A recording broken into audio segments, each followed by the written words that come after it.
आपकी varicose veins कभी problem दे रही हो तो वो आपको क्या इंडिकेशन या सिग्नल देगी? वेरिकोज वेन्स इतनी कॉमन प्रॉब्लम है, कई बार कुछ लोग ये वार्निंग साइंस मिस कर जाते हैं और प्रॉब्लम्स में डूब जाते हैं। Today I will tell you about 5 warning signs, जिसका मतलब है कि वेरिकोज वेन्स का प्रॉब्लम एक लेवल से ऊपर चला गया है, and get them treated as soon as possible. The first is increase in varicose veins. अगर आपको वेरिकोज वेन्स काफ़ी टाइम से है और वो धीरे धीरे बढ़ रही है, then it is fine. But if you notice कि ये वेन्स साइज में अचानक लास्ट 2-3 महीनों में बढ़ गई है, then that is a warning sign you should be concern about. ये वेन्स अगर साइज में बढ़ जाती है, उसमें ज़्यादा अमाउंट ब्लड भरता है, एंड फिर उसके प्रॉब्लम्स के चांसेस या पॉसिबिलिटी भी बढ़ जाती है। जब वेन में एक जगह पर ब्लड इकट्ठा होता है, वो उसको जगह ढूंढ के कहीं और डाइवर्ट करके ये वेन साइज में भी बढ़ सकती है और एक्सटेंट में भी बढ़ सकती है। इसके साथ साथ एक खास याद रखिएगा, अगर कोई एक स्पेसिफिक पॉइंट पे आपकी वेन सडनली साइज में बढ़ गई या बहुत ही ज़्यादा उसके ऊपर की स्किन थिन हो गई, that can be a sign of impending rupture of varicose vein. कुछ लोगों को ये साइन इग्नोर करने पे अगर वेन्स में धीरे से मसाज भी कर दिया या नहाने के बाद टॉवेल भी रब कर दिया, then suddenly this vein can just burst और वहाँ से बहुत ही ज़्यादा खून निकल सकता है। क्योंकि इन वेन्स में प्रेशर से ब्लड भरा रहा है, तो कुछ लोगों को जिनको ब्लीडिंग होती है वो नोटिस करते हैं कि ये ब्लीडिंग बड़े ही दूर तक जाती है। So this is the sign you must not ignore if you have varicose veins. जैसे वेन्स की साइज और बड़ी हो जाती है तो वहाँ ब्लड क्लॉट होने का भी रिस्क बढ़ जाता है। द सेकंड सिम्टम और sign you should be watchful is leg swelling. हर एक वेरिकोज वेन के पेशेंट में थोड़ी बहुत सूजन आएगी जो पूरी रात पैर ऊपर रखने में सुबह तक कम हो जाती है। बट अगर आपका ये स्वेलिंग बढ़ता जाता है, देन चांसेस हैं कि आपको और कोई अंडरलाइंग वेन प्रॉब्लम भी है। वेन्स के अंदर प्रेशर बढ़ने से वेन्स का खराब खून निकल के स्किन की ओर आता है, and this gives rise to swelling. So अगर आप पैर के ऊपर प्रेशर लगते हैं तो आपको नजर आएगा कि वहाँ एक पिट या खड्डा हो जाता है। This is a sign of collection of fluid into your legs due to varicose veins. हर बार ये स्वेलिंग बहुत सीवियर नहीं होता, काफ़ी बार सिर्फ माइल्ड स्वेलिंग होता है जो स्टॉकिंग्स पहनने से या एलिवेशन रखने से कंट्रोल हो जाता है। बट अगर ये स्वेलिंग बढ़ता जाए, then because of this collection of fluid, chances of infection in your leg can increase.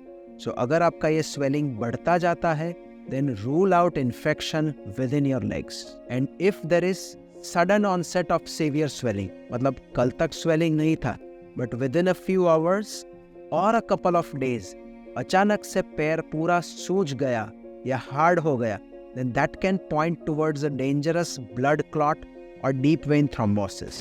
जी हाँ, जिनको वेरिकोज वेन्स का प्रॉब्लम है, they are at a higher risk of developing deep vein thrombosis or blood clots.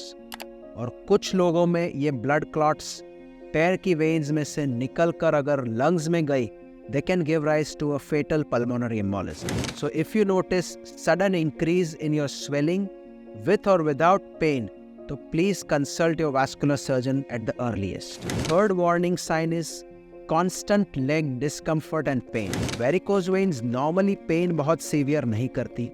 कुछ लोगों को tiredness या fatigue का एहसास होता है जो अगेन पैर को elevated रखने से चला जाता है।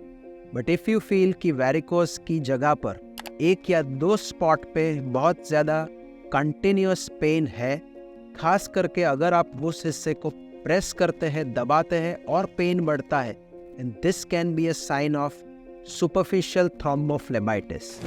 इसका मतलब है कि जो सुपरफिशियल वेरिकोज वेन्स हैं उसमें या तो इन्फ्लेमेशन या इन्फेक्शन या ब्लड क्लॉट हुआ है, and that is the reason कि वो हिस्सा हार्ड हो गया है, कभी रेड हो जाता है और दबाने पे दर्द करता है। इस चीज़ का डायग्नोसिस एक सोनोग्राफी या डॉपलर टेस्ट से हो जाता है, and this should be treated as soon as possible, because अगर क्लॉट सुपरफिशियल वेन में है और ट्रीट नहीं हुआ, then this clot can extend into your deep veins and give rise to deep vein thrombosis or pulmonary embolism. कुछ लोगों में ये भी होता है कि प्रॉब्लम वेन की जगह पर है बट दर्द का कारण कुछ और है। सो वेरिकोज वेन्स वहाँ पर आपको लेग में है और डीप प्रेस करने पर पेन करती है, बट अगर वहाँ पर रेडनेस भी नहीं है, कोई साइंस ऑफ इन्फ्लेमेशन भी नहीं है और वेन्स बहुत सॉफ्ट है, then you may have a problem in your underlying muscle. हर बार वेन्स ही दर्द करेगी ऐसा नहीं है।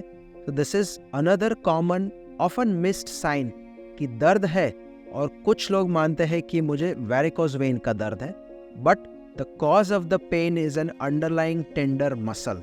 सो ये डायग्नोसिस के लिए consult your vascular surgeon who will be able to tell you कि कॉज ऑफ पेन सिर्फ वेरिकोज वेन प्रॉब्लम है या अंडरलाइंग कोई मसल प्रॉब्लम भी है। The fourth warning sign you should not ignore is skin pigmentation या skin colour change. जैसे varicose veins का ड्यूरेशन बढ़ता है, उसके अंदर के खराब सब्सटेंसेस निकल कर बाकी के स्किन टिश्यूज में आ जाते हैं and this gives rise to a brownish और blackish pigmentation of the skin, which in medical terminology is called pigmentation और लाइपोडर्मेटोस्क्लेरोसिस। लंबे टाइम से अगर ये खराब ब्लड इकट्ठा होके स्किन को डैमेज कर रहा है, then it is a sign of advanced vein problem. इसका मतलब है कि प्रॉब्लम अब वेन से निकलकर स्किन की ओर आ गया है and this skin will now possibly give rise to more complications. Pigmentation के साथ साथ कुछ लोग नोटिस करते हैं कि स्किन बहुत थिन हो जाती है, ड्राई हो जाती है, इचिंग भी बढ़ जाती है। These are all signs of advanced venous stasis. So अगर आपको ये signs नजर आती है, please don't neglect it. Don't wait for any problems to occur. Consult your vascular surgeon at this stage. In fact, ज़्यादातर लोगों को हम एडवाइस करते हैं कि वेरिकोज वेन्स ट्रीट कराना, लेज़र कराना, ग्लू कराना कोई इमरजेंसी नहीं है, बट अगर आपका स्किन पिगमेंटेशन आ गया और स्किन पिगमेंटेशन बढ़ रहा है, that is the right time to get the veins treated. The fifth warning sign is a small ulcer. Varicose veins में because of venous stasis and skin changes, वहाँ पर skin बहुत fragile हो जाती है और छोटी चोट लगने से या even खुजली करने से या sometimes spontaneously without any reason or trauma, वहाँ पर छोटा जख्म या अल्सर बन जाता है। भले ही जख्म छोटा क्यों न हो, हील भी हो जाए, but it points to the problem कि अंदर से वेन की कंडीशन ज़्यादा एडवांस हो गई है, ज़्यादा खराब हो गई है एंड जो अल्सर को हीलिंग के लिए अच्छा खून चाहिए, अगर वहाँ अच्छा खून नहीं मिला, सिर्फ वेरिकोज का खराब खून मिला, तो even small ulcers can take months to years to heal. So अगर आपको अल्सर नोटिस हुआ और छोटा है, get it treated as soon as possible. Ulcers की ट्रीटमेंट के लिए हमने अलग एक वीडियो भी बनाया है, बट एसेंशियली अल्सर्स में ट्रीटमेंट में ड्रेसिंग के अलावा कंप्रेशन का भी बहुत इम्पॉर्टेंट रोल है। सो अगर आपको छोटा अल्सर है और आपको उसका ड्रेसिंग भी करा रहे हैं या कर रहे हैं regularly, please combine it with the use of layered crepe bandages, जिससे आप वेन्स को कंप्रेस कर सकते हैं और वहाँ इम्प्योर ब्लड भरेगा कम, तो फिर वहाँ अल्सर हीलिंग के चांसेस भी बढ़ जाएंगे। तो आज आपने देखे ये 5 वार्निंग साइंस। अगर आपको ये वार्निंग साइंस नहीं है and you want to know how to control varicose veins by yourself, see this video.